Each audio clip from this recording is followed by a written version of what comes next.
So we are going to go ahead and show you guys how to measure yourself for a helmet.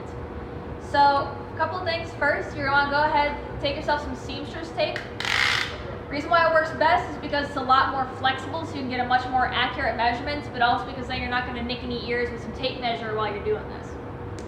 So while you are doing a helmet measurement, you are going to be measuring two of the widest points on the head. So first is going to be the widest in the front. Generally speaking, it's going to be right above the eyebrow right here, but sometimes for certain people it's a little further up, it's a little further down. Next, you're going to find the widest point in the back. Now Nate, as you can see here, he's got a lot of hair, so it's a lot harder to see where that widest point is.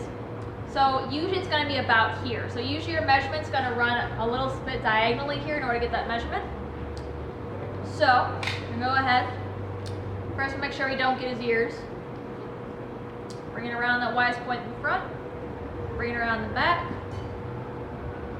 Line her up. Alright. So, Nate here measured at 60 centimeters, which means that he is going to be at the very high end of a large. Now, when you find that your numbers kind of fall in between two sizes, so like the 60 being that high end of the large, you're going to find that some helmets will fit better into one side, some helmets are going to fit a little better into others because no two helmet fits the same. I usually recommend starting off on the low end, so in his case I'd recommend trying the large first to get that best fitment. But if the large is still too tight, you might well fit into the extra large. Now for Nate, like I said, he's got a lot of hair here. Some people who have a lot more hair are concerned that will my hair impact the fitment of my helmet. Generally speaking, you still want to go into the proper measurement that you were originally given because the hair is going to mat down, or in Nate's case, he wears his ponytail very low. So the biggest thing with fitment is more of how it actually fits your dome itself. So I've seen very, very few cases where the actual depth of your hair is going to impact how it fits your skull.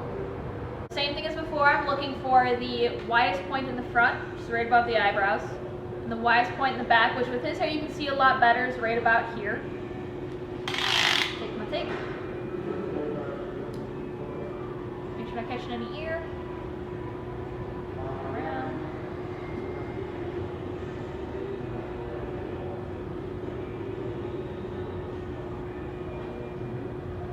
Alright.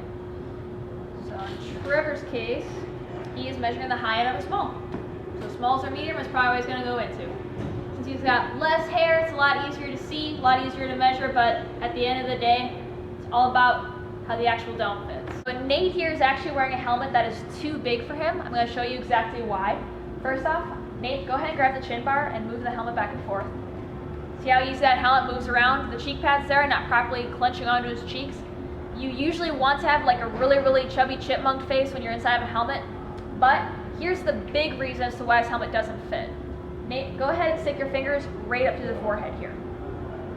So because he can stick a full finger up there in the front, what that means that if he was to get into a crash, that means that he's got that much travel space in his helmet before his head actually hits the surface. You want a helmet to grip you incredibly firmly, so if you can stick a finger up in that front portion there, that means that you've got too much space in the helmet even before it's broken in. So this brand new helmet, I would not recommend that Nate buys because once it breaks in, it'll be a safety hazard. Alright, so here we've got a helmet that actually does fit Nate properly, but we're going to demonstrate a couple of things about that. First off, some helmets are known for having incredibly tight neck roll regions here, so some people experience issues putting on a helmet in the first place, but I promise you they've got a lot of space on the inside. They're designed that way intentionally to reduce wind noise.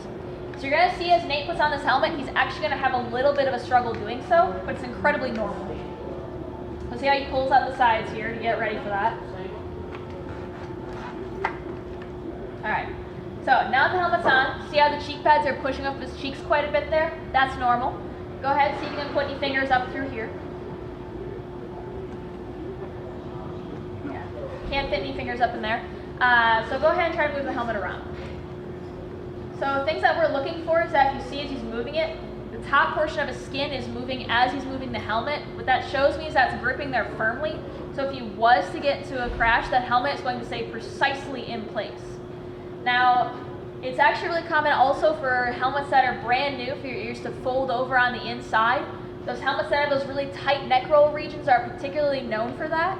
That is also completely normal. Sometimes you might have to flip them back or just wait till the helmet breaks in properly. And now because of that region, you might find that it's incredibly difficult to take the helmet back off. Demonstrate for us. So, see that's a little bit of a struggle. That's actually really, really normal in a brand new helmet. Nobody comes out of a brand new helmet looking with luxurious locks and beautiful hair, but that's just how they're meant to fit.